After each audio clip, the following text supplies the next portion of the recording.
जय Jagannath Radhe Radhe welcome to my mini blog.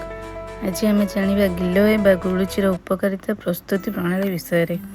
प्रथमे गुलुची नवा, तुलसी नेबा, लवंग, गोलमरीच, पुदीना एवं खंडे अदा को नेबा।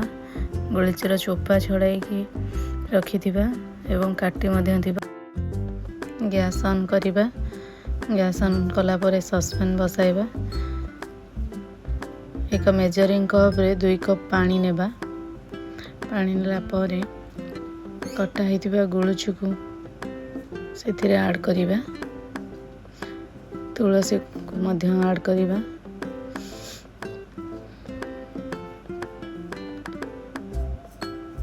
पुदीना को ऐड करिबा।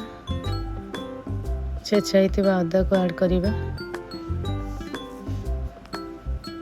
गोलमरीच ऐड करिबा।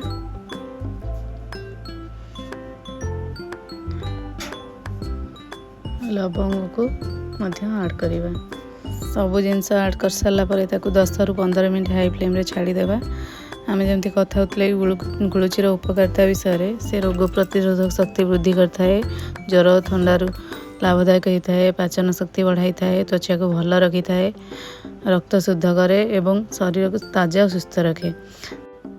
वर्तमान आमर काढ़ाटी प्रस्तुत हो जाइए। आपण मैंने भी ट्राए कर।